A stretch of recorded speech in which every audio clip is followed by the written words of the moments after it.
The following was recorded in front of a live studio audience at the Studio 21 Podcast Café. This is the United Podcast Network.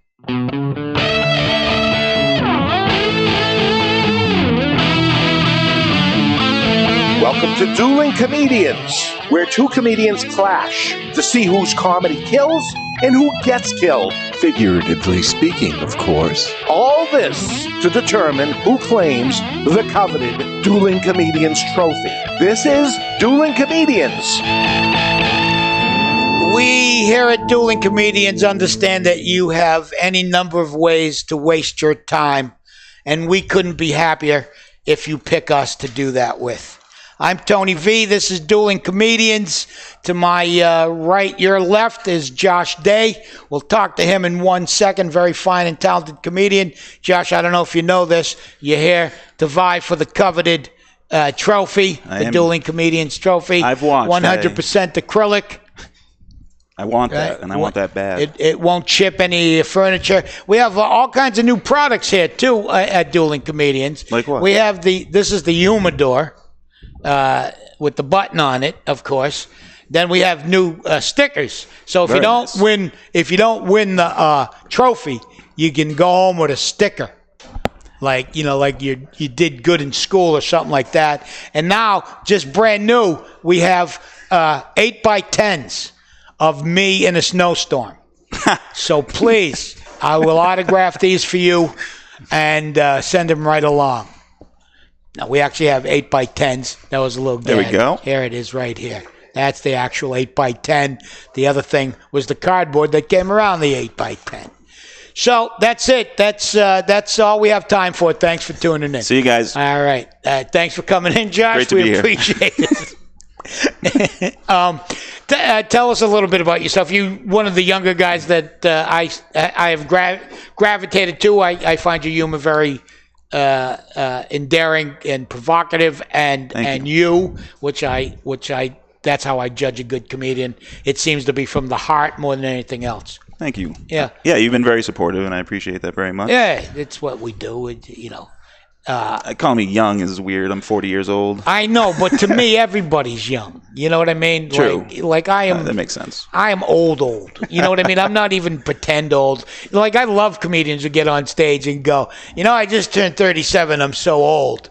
And I go, oh, please. I forgot shit from when I was 37. But you were there once, Yeah, no, I remember. And I don't take it away from everybody. It's just how'd you get your start? Well, it's a weird story. I broke my neck, and after that... Well, I think that's how a lot of people get into comedy. Something snaps on them, and they go, I better go tell some jokes. Yeah. How'd you break your neck? A very freak stand-up paddleboarding accident while teaching my girlfriend how to stand-up paddleboard. Oh. Yes. Ooh. Not a very good lesson. No. But yeah, I fell, hit my head, was paralyzed from the waist up. Yeah. And... kicked my head up. Wait, paralyzed from the waist up? From the waist. I couldn't move my arms. You couldn't use your arms? Or turn my head. Are you kidding me? No, I was underwater and I couldn't move my arms. So I kicked my legs and I got my head above water for a split second, yelled to Katie, and she came over, pulled me up. And I was like, I don't want to scare you, but I think I just broke my neck because I can't move my arms right now. Oh, sweet Lord. So it was a nightmare. That's a very long story. Anyway, right. It worked out. I just ended up with a bruised spinal cord, and I didn't have to have surgery. Right. They did med flight me from Exeter, New Hampshire, to Beth Israel. Well, you got a helicopter ride out of it. It was pretty fun. Yeah, sure. That's on the plus The important question is, did the girlfriend stand by her man? Yeah, I broke up with her while I was still in the cast. Wow. Still in the neck brace. Wow, that's gutsy. Bold maneuver. Yeah. You know, of course. Yeah. Of course, my sidekick. Leisure Suit Larry? Laugh Track Larry. Oh, Laugh Track Larry. Leisure Suit Larry fits too. I mean, he looks good in one.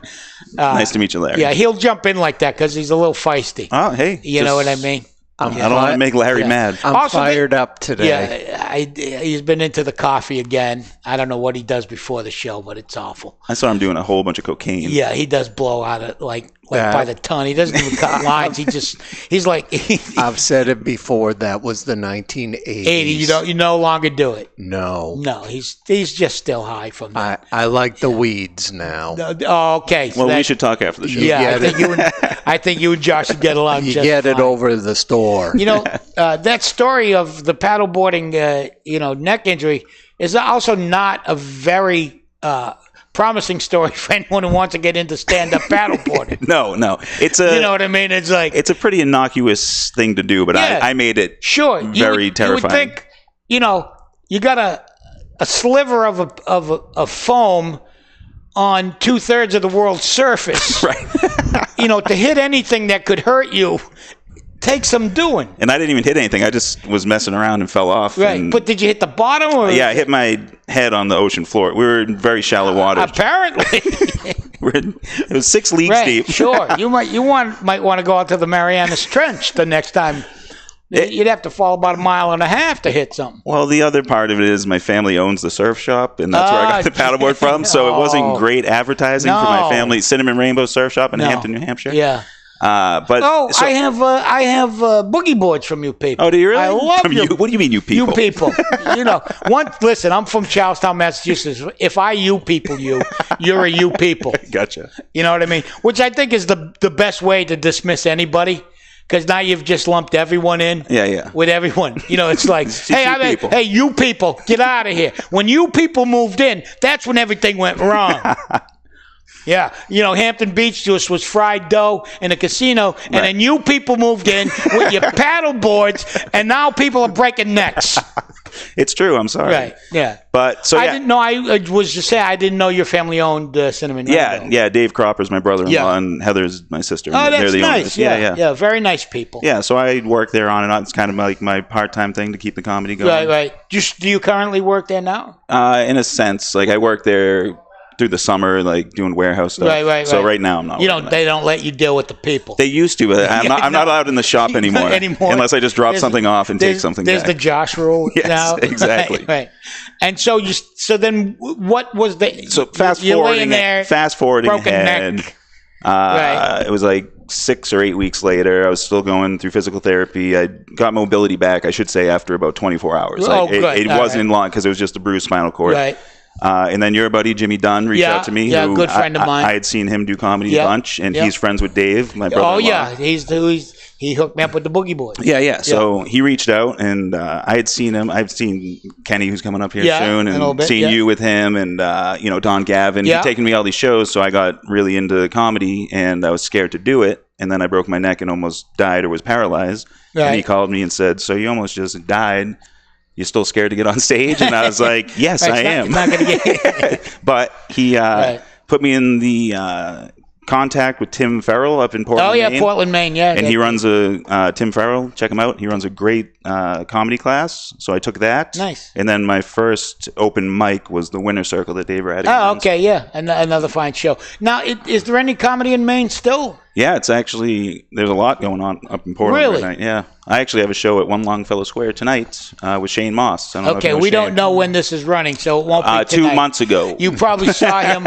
You probably saw Josh about a month and a half ago in Maine. I'm probably not a comedian anymore. And we trust. He was very funny. Was he good, Larry? Did you see that show? Maine is very funny. It's not like Rhode Island. The people of Maine are very the people funny. of Maine they're very funny people. Some of them do just stare at me though. Yeah. Or just groan. Well, yeah, you have a unique sense of humor. I mean, I don't mind going out on the limb and saying that. I've heard that before. Yeah, you have a very unique. It's a very you sense of humor. Yeah. It's I don't know if throwback is the phrase I want, but it's a timeless kind of comedy.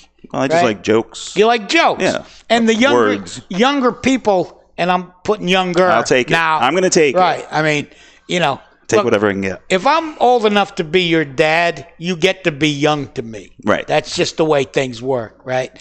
But will you be my dad? Sure. Thank you. Sure.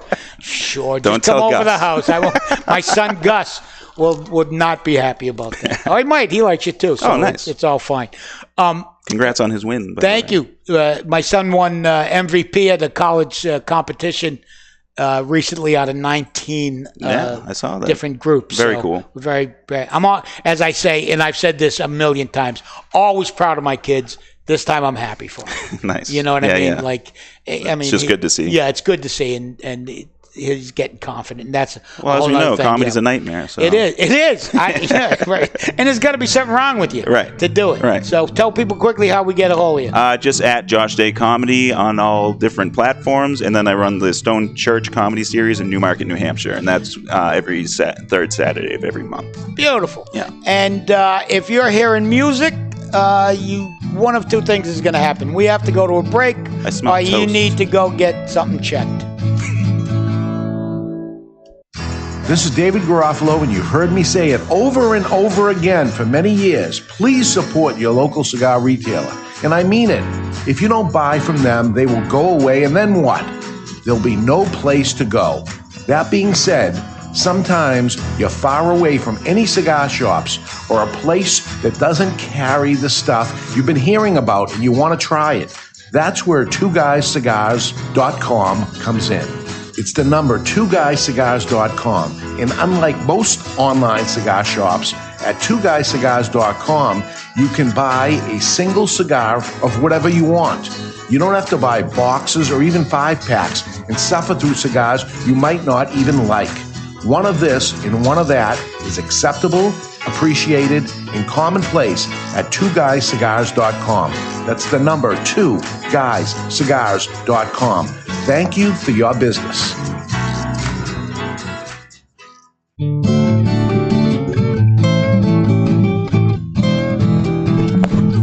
We are still here.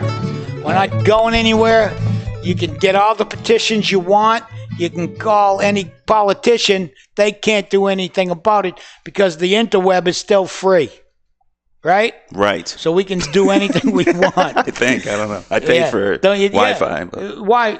You do pay for Wi-Fi. Well, you pay for your internet. It's not free. You make a good point there. Thank you. See, this is what young people know that I don't. 40 years young, baby. They have told me that it's free, and I bought it. But you're right. I gotta pay Comcast or whoever. There's a large corporation taking a lot of our money. Sure. But that's all right. Plus, we get to look at videos and stuff. And they also know what porn you like. So yes, which is just the every way, kind. That's just the right. Of course, that's just a no-brainer right there. If you're a guy, we don't have to start that up. So tell people again how to get a hold of you, where you live, where you do comedy, things of that 20 nature. Cedar Street. Right. I live in Amesbury, Mass, but I grew up in Sandown, New Hampshire, and I lived in Hampton for a long time. Right. But I live in Amesbury now. It's Josh Day Comedy on all the social media stuff. I run shows at the Stone Church in Newmarket, the Press Room in Portsmouth, SNHU, just all over the place. Yeah, how's the Press Room going? I did that show, and it was a lot of fun. I think I did one of the first weeks. You were the first one, yeah. I brought in it can't get any newer than that. I brought in the big dog. They canceled the show. No. No, it won't. Wait, that's what comedy is? We want nothing to do with it. They've been really supportive. That place has been there since the 70s. It's remodeled. And the second show was Amy T. Well, I'm sure you know. Yeah. And we had twice as many people just because word of mouth, and they liked the first show. They had a good time. Yeah, so that's the way it works. It's going well. Right. I envision a time very soon where any building is just going to have stand-up comedy in it. You went through the original boom, right? Yes. Is it getting to that level? I hear more. I don't know if anyone's making money at it. Right. Like we did. Right. A living. But there's a lot of rooms. There's a lot of rooms, but not a lot of cash. Yeah. Which I'm a little wary of. The fact that. People don't put a premium on stuff they don't pay for. I'm the same way. I don't like when I see free shows, especially on the week. Like during the week, I get it. But free weekend shows. Yeah, and I know people need stage time in lieu of. There's no more open mic nights, and open mic nights have become as almost as competitive as anything else. Right. You know what I mean? So I do run an open mic on Tuesdays at the Middle East in Cambridge, Mass. too. Oh, nice. 9 to 11. Beautiful. Yeah. See, that's good information to have. And those have become competitive because I've seen them where people are afraid to try new stuff, and because you have to be as funny as everybody else around you. That's the problem not the problem, but I almost always try new stuff. Right. And I see people running bits that are clearly polished. And I'm like, it's weird because I'm like, I get what you're doing, but at the same time, aren't we here to work on new stuff. Right. But then, the audience is expecting a certain level, or maybe they're not. I don't know. I mean, I've seen the, YouTube videos and what's on the internet, and apparently you don't have to be funny anymore. No. You just need a following. Sure, if you have a following and a modicum of ironic twist to your day. Quick anecdote. At the Middle East, there was a show. It's called the Tiny Meats Podcast. Tiny Meats. And I'm not talking any trash about them, but I had never heard of it. They sold out 575 standing room only tickets. And then everyone that came up, my open mic was going, so I interrupted the mic. And of course, I lost my mind. But I was talking to them, and I was like, how was the show? And they're like, they didn't really know how to do a live show. There was a lot of hecklers. But they're YouTube stars. They don't do, this is their first live tour. So exactly what you're saying, it's like it's not a real show. It doesn't translate live. Right. And this happens all the time too, and it's just the way of the world. You know what I mean? That people are selling out clubs that I've never heard of. Right. But they have X amount of followers and stuff like that. Yep. And I think, that's the way the business goes. Right. If you miss that, like I'm trying with podcasts, but my fans and people who know me are not podcasts. And for me to get a 20-year-old to listen to what I have to say, we have some young people who listen, but it's not, it wasn't my thing. Right. So I'm trying to jump on it and get it done, but I don't know that it's going to work. Yeah. Oh, that can mean only one thing. It can mean a couple of things. We're hearing things again, or it's time for the duel. Oh, all right? I'm nervous. And I'm not going to lie. What's on the line? I don't want to put it in your face. I don't want to touch it yet. It's like the Stanley Cup. I'm not going to touch it until I have it. There's the coveted trophy. So I'm going to hit the button. You're going to do a joke, and we're going to go 4 times.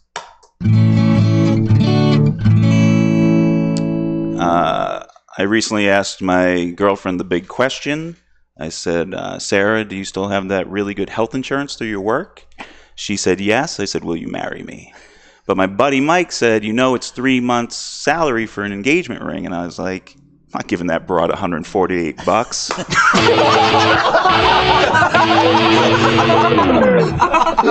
I was contemplating the world the other day, right? I almost got hit by a tree. And it didn't hit me. It fell around me. So I determined that was not the way that I was going to die. And I have no idea what way I'm going to die, right? Right. But I know I'm going to face it when the time comes like a mouse. Because when you think about it, the last thought a mouse generally has is, peanut butter. Not a bad way to show up at the pearly gates. What were you thinking before you died? Peanut butter. Come on in. We got chunky and smooth.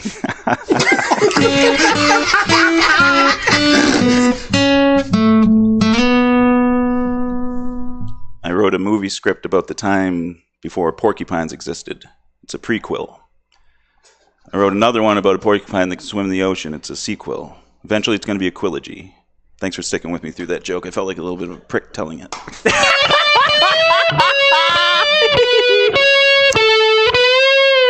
I have grown up in the city my entire life. I'm at home in the city. I can walk around any town, night or day, anytime. Nothing freaks me out.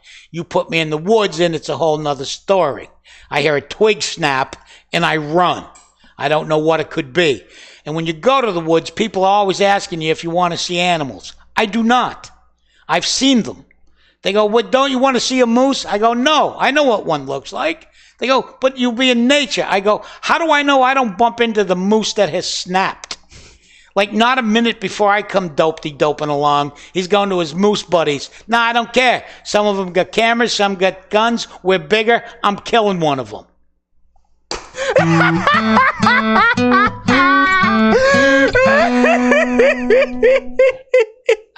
I'm going to stay on the moose topic. Go right ahead. I was driving to Portland, Maine for a show last week, and on the 95 North, there was a sign that said moose next 3 miles, and I was like, that's a long fucking moose. Should have seen the cock on this thing.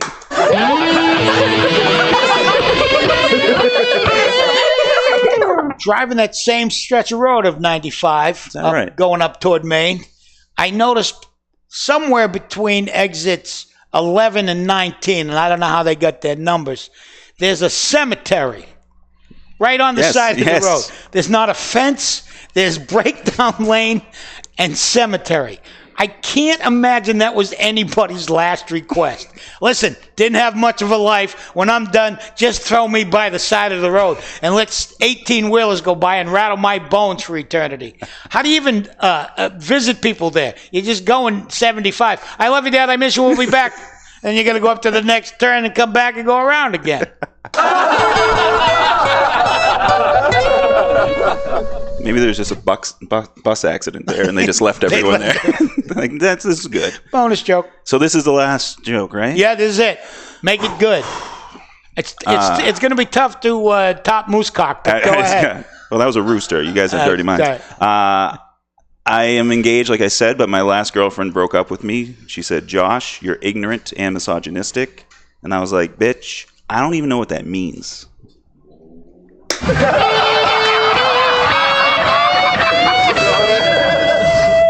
So whenever I'm in the woods and people want me to go see an animal, right? They'll go, "Come on, you've never seen a moose." And I go, "You want to see a sidewalk? You ever need an elevator?"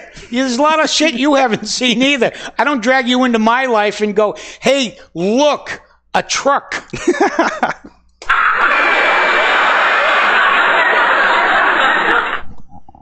How do we know that was good? Larry will do it. This is what happens a lot of times on the show. Like, I am so enamored with myself, I take a pause after I've done that last hilarious bit, right? Knowing full well that I'm going to win, right? Right, of course. Not always, but and then Larry gets freaked out and he thinks I forgot, but I didn't. I'm just waiting for that. I like a pregnant pause. You're getting older, and I don't know. You think maybe I'm just spazzing out a little bit? You kind of lost track of where you are. Tony wandered off again. Sure. Well, Larry, yes. what do you think? You need a minute on this one? I need some time. Well, my first comment is LMFAO. You know what that? Yes, I do. It's like LOL, but more emphatic. More emphatic. Yeah. More profane. Profane, yeah. The thing that confuses me about that, is this a one-time thing, or is it reattachable so you can LMFAO again? If you laugh your ass off, does it reattach? Gotcha. I worry about these things. Or are you sans ass for the rest of your life? Correct. Yeah, these are questions that need to be pondered, apparently. It's important. Right. All right. Josh, you were very good, by the way. Thank you. Still a fan.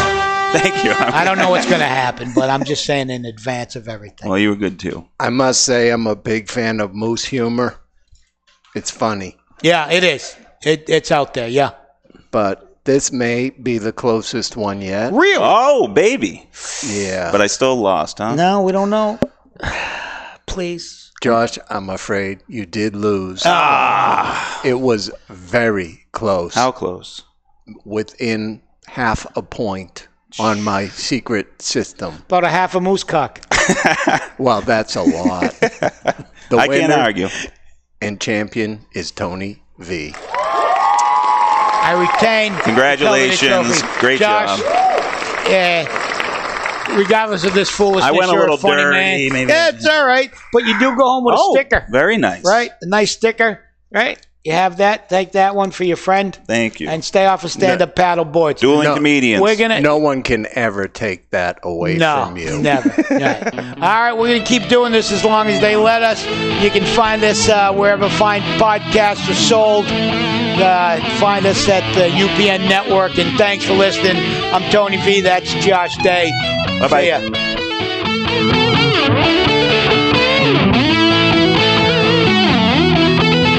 The views and opinions expressed by the hosts, guests, or callers of this program do not necessarily reflect the opinions of the Studio 21 Podcast Café, the United Podcast Network, its partners, or affiliates.